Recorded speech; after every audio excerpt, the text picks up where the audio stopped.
एक बादशाह रास्ता भटक कर किसी वीराने में पहुंच गया। उसे बहुत भूख और प्यास लगी हुई थी। दूर उसे एक झोंपड़ी नजर आई। उस झोंपड़ी में रहने वाले बुजुर्ग ने बादशाह की बड़ी खिदमत की। वह गरीब जानता भी नहीं था कि यह बादशाह है। मुसाफिर समझकर खिदमत की बादशाह बहुत खुश हुआ। जब जाने लगा तो उसने अपनी उंगली से अंगूठी उतारी और कहा, तुम मुझे नहीं जानते हो कि मैं बादशाह हूँ। यह अंगूठी अपने पास रखो, जब कभी कोई जरूरत होगी महल आ जाना। दरवाजे पर जो दरबान होगा उसे यह अंगूठी दिखा देना। मैं किसी भी हालत में हूँगा, वह तुमसे मेरी मुलाकात करवा देगा। बादशाह चला गया। कुछ दिन के बाद उसे कोई जरूरत पेश आई। साथ ही बादशाह की दी हुई अंगूठी भी संभाल कर रखी थी। वह देहाती बुजुर्ग महल के दरवाजे पर पहुंचे। कहा, बादशाह से मिलना है। दरबान ने उसे ऊपर से नीचे तक देखा, जैसे उसकी औकात तौल रहा हो कि वह बादशाह से मिलने के काबिल है या नहीं। दरबान कहने लगा, नहीं मिल सकते, पहले अपनी औकात तो देखो। उस देहाती आदमी ने फिर वह अंगूठी दिखा दी। अब जैसे ही दरबान ने देखा, उसकी आंखें फटी की फटी रह गईं। यह बादशाह की मुहर लगाने वाली अंगूठी आपके पास बादशाह का हुक्म था कि यह अंगूठी जो लेकर आएगा, हम जिस हालत में भी हों, उसे हमारे पास पहुंचा दिया जाए। दरबान बहुत इज्जत से बुजुर्ग को अपने साथ लेकर बादशाह के खास कमरे तक गया। दरवाजा खुला हुआ था। अंदर दाखिल होते ही अब यह जो शख्स वहाँ चलकर आया था, उसकी नजर पड़ी कि बादशाह नमाज में मशगूल है। बुजुर्ग काफी देर तक इंतजार करता रहा। फिर बादशाह ने दुआ के लिए अपने हाथ उठाए। उसकी नजर पड़ी तो वह वहीं से वापस हो गया और महल के बाहर जाने लगा।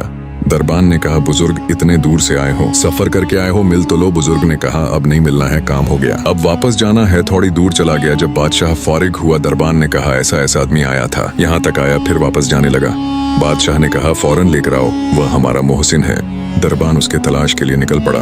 वापस लाया गया। बादशाह ने कहा, आए हो तो मिलते होते ऐसे कैसे चले गए? न कुछ बताया, न कोई बात की, न खिदमत करने का मौका दिया। उसने कहा, बादशाह से अलामत असल बात यह है कि आपने कहा था कोई जरूरत पेश आए तो आ जाना, हम जरूरत पूरी कर देंगे। मुझे जरूरत पेश आई थी, मैं आया और आकर देखा आप भी किसी और से मांग रहे हैं जो सब चीज पर कादिर है। तो मेरे दिल में ख्याल आया कि बादशाह जिससे मांग रहा है, क्यों ना मैं भी उसी से मांग लूं। यह है वह चीज कि हमें जब कभी कोई जरूरत हो, बड़ी हो या छोटी, उसका सवाल सिर्फ अल्लाह पाक से किया जाए, क्योंकि वही एक दर है जहां मांगी हुई मुराद मिलती है। हर जरूरत का सवाल सिर्फ अल्लाह पाक से करना चाहिए। या अल्लाह, हमें अपने दर से लगाए रख, हमें हर जरूरत में सिर्फ तुझसे मांगने की तौफीक दे। आमीन या रब्बुल आलमीन।